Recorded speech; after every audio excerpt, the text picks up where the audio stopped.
Il y a un désir de retour de l'identité en France, c'est évident. Le problème, c'est que quand on réfléchit bien, qui valide qui va représenter les identitaires? En réalité, on voit bien que c'est Golnadel, Sud Radio. On pourrait parler de Berkoff aussi, que j'ai bien connu, hein, de l'escroquerie Berkoff, elle est énorme aussi.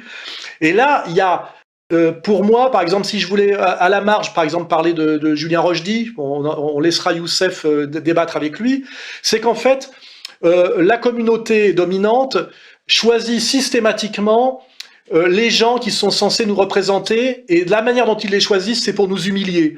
En France, pour représenter, on va dire, le courant Che Guevara de la jeunesse de gauche étudiante française, on nous a imposé pendant des années Besancenot, vous voyez, et c'est vraiment une manière de nous humilier, de nous ridiculiser.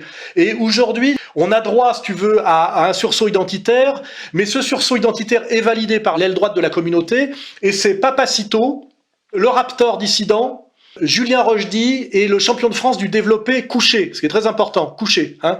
C'est-à-dire que même la manière dont la communauté aujourd'hui admet qu'il faut en passer par la droite identitaire, c'est eux-mêmes qui choisissent qui seront les champions de la droite identitaire et quelles sont les idoles qu'on aura le droit d'admirer. Et dans leur choix, c'est encore une manière de nous humilier, de se moquer de nous. Parce que pour moi, Rochdy, c'est comme Besancenot, c'est pareil. C'est une manière de dire, vous voulez un champion, vous avez droit à celui-là. Et celui-là, il a été choisi pour bien nous ridiculiser. Et c'est ça qui est très douloureux dans cette histoire, ou assez drôle d'ailleurs, ça dépend d'où on se place. C'est la manière dont les gens qui nous dominent là, et qui sont vraiment des génies de la manipulation politique, hein, arrivent systématiquement, quoi qu'ils fassent, à nous ridiculiser, à nous humilier et à nous maintenir dans la cage, quoi. Hein, voilà. Et c'est ça que je voulais faire remarquer. On s'amusera peut-être à creuser qui est Papacito, hein, faire voilà le CV, qui est le Raptor dissident, qui est Julien Rochdy, je pense que tu feras le boulot la prochaine fois, et puis aussi l'autre là, le champion du développé couché. C'est quand même balèze comme symbole.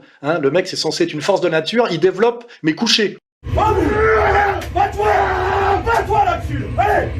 Et tout ça, c'est tamponné Golnadel, Sud Radio, Berkoff. Et puis, quand il y a un petit identitaire, à la limite, qui a un peu de moelle et qui fait un truc utile, ça, c'est à la limite les mecs de Génération Identitaire qui avaient monté l'opération, je crois, dans les Pyrénées, eux, ils sont promis à la prison. Et d'ailleurs, il y a aussi un jeune que je respecte, qui est à l'Avarium à Angers, qui est aussi en ce moment en train de purger de la prison ferme. Et eux, en général, ils ont un bon profil, hein, de identitaires sociaux, avec en général une culture catholique et une vraie virilité bien employée. Ces gens-là sont massacrés systématiquement. Et en avant, on nous vend des spécialistes du YouTube game sur l'avenir du surhomme zémourien. Ça, c'est un sujet qu'il faudra qu'on développe. Hein, la manière, effectivement, dont systématiquement on nous impose, que ce soit à gauche ou à droite, des champions dont en fait la fonction est de nous ridiculiser. Besancenot hier et aujourd'hui, vous choisissez celui que vous voulez. Papacito aujourd'hui, voilà. Hein, c'est ça qui est, comment dirais-je, à la fois douloureux, frustrant ou drôle, selon le point de vue d'où on se place. Hein.